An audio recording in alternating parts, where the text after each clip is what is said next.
Praise the lord. ప్రభువును రక్షకుడైన యేసుక్రీస్తు పరిశుద్ధ నామం మహిమ కలుగును గాక. మీ అందరికీ కూడా ప్రభు నామం వందనాలు స్తోత్రములు చెల్లిస్తున్నాను. దేవాది దేవుడు మనందరినీ ప్రేమించి మనకిచ్చిన మరొక నూతన దినములో తన జీవవాక్యమును ఇచ్చి నడిపిస్తుండగా ఆ పరిశుద్ధ వాక్యంను తీసుకుని ఆ సర్వోన్నతిని కనపరుస్తూ ఆశీర్వదించబడదామండి. దేవుడు ఈ రోజు మనకు అనుగ్రహించు వారి మార్కు సువార్త 11వ అధ్యాయము 24వ వచనాన్ని దేవుడు ఈ రోజు మనకు అనుగ్రహిస్తున్నారు.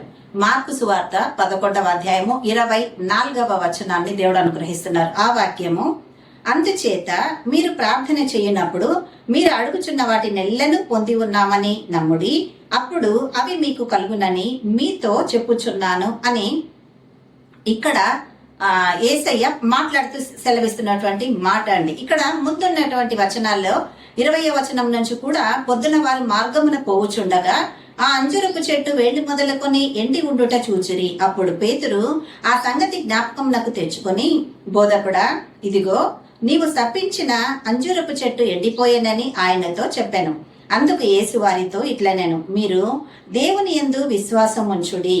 ఎవడైనను ఈ కొండను చూచి నీవు ఎత్తబడి సముద్రములో పడవేయబడుమని చెప్పి తన మనసులో సందేహింపక తాను చెప్పినది జరుగునని నమ్మిన ఎడల వాడు చెప్పినది జరుగునని మీతో నిశ్చయముగా చెప్పుచున్నాను. అందుచేత ప్రార్థన చేయునప్పుడు మీరు అడుగుచున్న వాటి నెల్లను పొంది ఉన్నాము అని నమ్ముడి, అప్పుడు అవి మీకు కలుగుతుంది అని దేవాది దేవుడు ఈ రోజు తన వాక్యం ద్వారా మాట్లాడుతున్నాడు.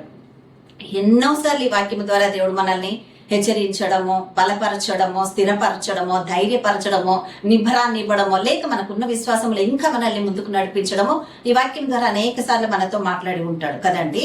అందుచేత అని అంటున్నాడు. అంటే కొంతకాలం అంతకు ముందు తన శిష్యులతో యేసయ్య ఒక మార్గం గుండా నడిచి వస్తున్నప్పుడు అంజూరపు చెట్టు ఒకటి కనిపిస్తుంది. దానిలో ఏ మాత్రము ఫలాలు ఉండవు. సో ఆ చెట్టును యేసయ్య శపించినప్పుడు వెంటనే ఆ చెట్టు ఎండిపోవడాన్ని చూస్తారు. అప్పుడు వెంటనే, అయ్యా ఇది నువ్వు చెప్పినావు, వెంటనే ఆ చెట్టు ఎండిపోయిందయ్యా అని శిష్యులు అడిగినప్పుడు ఆయన అంటాడు, మనసులో విశ్వాసం ఉండి మనము అడిగినప్పుడు, శాసించినప్పుడు ఏదైనా కూడా ఖచ్చితంగా జరుగుతుంది అని చెప్తూ ఆ సందర్భంగా ఇక్కడికి వచ్చేసరికి, అందుచేత మీరు ప్రార్థన చేయునప్పుడు మీరు అడుగుచున్న వాటి నెల్లను పొంది ఉన్నామని నమ్ముడి, అప్పుడు అవి మీకు కలుగును అని ప్రార్థన గురించి, మన విజ్ఞాపనలను గురించి, మనకు వచ్చే ఆశీర్వాదాలను గురించి దేవుడు ఇక్కడ మాట్లాడుతూ ఉన్నాడు. ఇప్పుడు అందుచేత అని అంటున్నారు. అంటే ఎందుచేత? ఈ కొండను చూచి నీవు ఎత్తబడి సముద్రములో పడవేయబడదువు గాక అని నీ హృదయములో సందేహింపక అని కూడా ముందు వచనంలో చెప్పాడు. అంటే అర్థం ఏంటిదండి? ఎక్కడ మనము దేవుడిచ్చే ఆశీర్వాదములను అందుకోవడంలో సోలిపోతున్నామో, పడిపోతున్నామో మనకు తెలుస్తుంది కదండి. దేవుడేమో ప్రతి ఆశీర్వాదము మనకి ఇవ్వడానికి ఆయన ఎదురు చూస్తూ ఉంటాడండి. మన కష్టంలో మగ్గిపోవడం, శ్రమల్లో కృంగిపోవడం, అనేకమైనటువంటి శోధనల్లో పడిపోతూ మనం ఉండిపోతే, నీకు ఇష్టమా ప్రభా అని మనం అడుగుతాం, కానీ అది ఎప్పుడు ఇష్టం ఉంటదండి యేసయ్యకు. ఆయన మన కొరకు ప్రాణం పెట్టిన తండ్రి, మనకి ఏ సమస్య రాకుండా చూసుకోవాలని చూసే తండ్రి. కానీ సమస్యలు మన జీవితాల్లో ఉన్నాయి అని అన్నప్పుడు దేవుని మీద భారం ఎలా ఆయన మీద అపాండం ఎలా వేస్తామండి? అంటే అర్థం ఏంటి?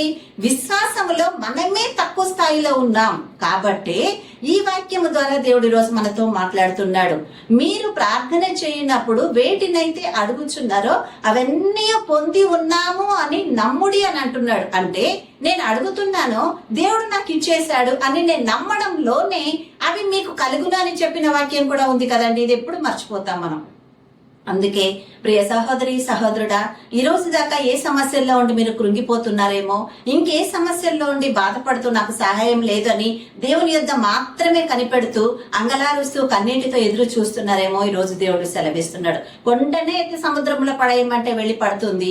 అట్లాంటిది మీ సమస్య కదలదా అని ఈ రోజు దేవుడు మనతో మాట్లాడుతున్నాడు. కానీ సమస్య కదల్చబడాలన్నా, ఆశీర్వాదం మనం చూడాలన్నా, కొండ ఎత్తి సముద్రంలో పడవేయబడాలన్నా కావాల్సింది, అన్నిటికీ కావాల్సింది విశ్వాసం మాత్రమే, నమ్మకం మాత్రమే. ఆ విశ్వాసమును కలిగి మనం దేవునిలో మొరపెట్టినప్పుడు, మనం దేవుని యొద్ద అడిగినప్పుడు ఖచ్చితంగా దేవుడు మనల్ని ఆశీర్వదిస్తాడు. కాబట్టి ఎంత చక్కటి వాక్యం అండి. నేను ప్రార్థన చేస్తుంటే నేను విశ్వాసముతో అడిగితే ఖచ్చితంగా నేను అడుగుతున్న దానికి నా దేవుడు జవాబిస్తాడు అని విశ్వాసముతో మనం అడిగితే ఖచ్చితంగా మన ప్రతి ప్రేయర్ పాయింట్ కూడా దేవుని దగ్గర ఆశీర్వాదంగా మార్చబడుతుందండి. ఇది నా సొంత అనుభవంతో నేను చెప్తున్నటువంటి మాటలు. ఎన్నెన్నో శ్రమలకు వచ్చి శ్రమల్లో, నిందలు, అవమానాల్లో నేను ఉన్నప్పుడు కూడా ఆశ్రయము కలిగిన నా దేవుడిని నేను అడిగినప్పుడు ఖచ్చితంగా దేవుడు ఆశీర్వదించాడు. ఈ వాక్యము ద్వారా ఈ రోజు మరొకసారి మనతో మాట్లాడి బలపరుస్తున్నాడండి. కాబట్టి ధైర్యంగా ఉందాం దేవునిలో. ఏ విషయానికి భయపడకండి. దేవుడు ఇవ్వడానికి రెడీగా ఉన్నాడు. నువ్వు అందుకోవడానికి రెడీగా ఉన్నావా? మరి నువ్వు అందుకోవడానికి రెడీగా ఉంటే ఇచ్చే దేవుడు ఇవ్వక మానడు. కాబట్టి విశ్వాసంతో అడిగి ఆయన దగ్గర పొందుకోవాలని దేవుడు ఈ రోజు మనతో మాట్లాడుతున్నాడు. కాబట్టి మీరు ప్రార్థన చేయనప్పుడు వేటినైతే అడిగి పొంది ఉన్నారో అవన్నీ పొంది ఉన్నామని నమ్ముడి అని అంటున్నాడు. నమ్మితే, నమ్మడం ఎవరి వంతు? మన వంతు. విశ్వసించడం ఎవరి వంతు? మన వంతు. మరి ఆ విశ్వాసంలో ఉండి దేవుని దగ్గర అడిగినప్పుడే కదండి మన ఆన్సర్ ఇస్తాడు. అంటే సమస్య నా దగ్గరే ఉంది, ప్రార్థన నేనే చేయాలి, విశ్వాసముతో నేను అడగాలి, పొందుకోవడం కూడా నేనే పొందుకోవాలి. అంటే దేవుడు నువ్వు అడిగినవన్నీ నీకు ఇవ్వడానికి ఆయన రెడీగా ఉన్నాడు. అటువంటి కృపతో ఈ రోజు మన దగ్గరికి వచ్చి ఆయన మాట్లాడుతున్నాడు. కాబట్టి ధైర్యంగా ఆ సర్వోన్నతిని మహిమపరుస్తూ ముందుకెళ్దాం. ఈ వాక్యము దేవుడు దీవించి ఆశీర్వదించును గాక. ఆమేన్, ఆమేన్, ఆమేన్. హల్లెలూయా. కళ్ళు మూసుకున్నట్లయితే ప్రార్థన చేద్దాం. హల్లెలూయా, హల్లెలూయా, హల్లెలూయా, హల్లెలూయా, హల్లెలూయా. స్తోత్రం, స్తోత్రం, స్తోత్రం, స్తోత్రం దేవా, స్తోత్రం నా యేసయ్యా. తండ్రి మీకే వందనాలు ప్రభా. పరిశుద్ధుడా, సర్వోన్నతుడా, సర్వకాలములందు నివసించువాడా, మీకే కృతజ్ఞతలు, వందనాలు ప్రభా. ఇచ్చిన మంచి వాక్యమును బట్టి మీకు స్తోత్రములు తండ్రి. మీరు ప్రార్థన చేయనప్పుడు వేటినైతే అడుగుచున్నారో వాటి నెల్లను పొంది ఉన్నామని నమ్ముడి, అప్పుడు అవి మీకు కలుగునని సెలవిచ్చిన గొప్ప తండ్రి నీకు స్తోత్రమయ్యా. నీ నోటు నుంచి వచ్చిన ఏ మాట కూడా ఇంత దాకా నిరర్థకము కాలేదు నా తండ్రి. అర్ధాంతరంగా ఆపి వెయ్యబడలేదు నా యేసయ్యా. తండ్రి నీకు స్తోత్రం అయ్యా. కలుగు చేసిన సృష్టి మా ముందే ఉంది, సృష్టించబడిన మేము నీ పాదాల చెంతే ఉన్నాము. కళ్ళతో చూస్తున్న ప్రతిదీ నీ వలన కలిగిందని నమ్మి నీలో కొనసాగుతున్న బిడ్డలమై మా విషయానికి వచ్చేసరికి మేము ప్రభ కృంగిపోతున్నాము, నలిగిపోతున్నాము, విశ్వాసములో కనిపెట్టలేని స్థితిలో ఉన్నాం. అటువంటి మాతో ఈ రోజు మమ్మల్ని బలపరచడానికి మంచి వాక్యము ద్వారా మీరు మా దగ్గరకు వచ్చి మాతో మాట్లాడారు తండ్రి. మీకే కృతజ్ఞతలు, వందనాలు. ఈ వాక్యాన్ని మాలో నీరు కట్టి ఫలింపచేయండి. ఇవాటి నుంచి మేము ప్రార్థన చేయబోతుండగా నీ కృపలో అన్ని పొందుకుంటే భాగ్యమును అందరికీ దయచేయమని ప్రార్థిస్తున్నాను తండ్రి. మీకే వందనాలు, మీకే కృతజ్ఞతలు, స్తోత్రములు, స్తుతులు చెల్లిస్తున్నాము నా యేసయ్యా. దేవానికి వందనాలు అయ్యా. ప్రపంచ దేశాల మీదకి మీ హస్తంలో నడిపించండి. రాజకీయ నాయకులను దర్శించండి ప్రభ. యథార్థతతో ప్రతి ఒక్కరు కూడా ప్రభ అయ్యా ఇదిగో తండ్రి నీ ఎంత మారు మనసు పొందుకొని యథార్థతతో పరిపాలించే కృప దయచేయమని వేడుకుంటున్నాను తండ్రి. దైవజనులను, సేవకులను, సువార్థికులను జ్ఞాపకం చేసుకోనండి ప్రభ. వారి వారి పరిచర్యలలో మీ హస్తంలో తోడుగా ఉంచి ఆశీర్వదించి ముందుకు నడిపించమని ప్రార్థిస్తున్నాను నా తండ్రి. నా దేవా మీకే వేలాది వందనాలు. యవ్వన బిడ్డలను జ్ఞాపకం చేసుకోనండి ప్రభ. యవ్వన స్థితిలో మీ కాడిని మోస్తుండగా ప్రభ అటు బిడ్డలకు తండ్రి మీ కృప దయచేయండి నాయన. ఎవరైతే లోకానుసారముగా జీవిస్తున్నారో ప్రభ, పాప మార్గముల అపవాది చేతులకు వెళ్లకుండా ప్రభ నీ నీతి మార్గముల వారు ఉండడానికి సహాయము చేయండి నా తండ్రి. మీకే వందనాలు. పిల్లలు లేకుండా ఎంతమంది ప్రభ సంతానము కొరకు అంగలారుస్తున్నారో నా యేసయ్య.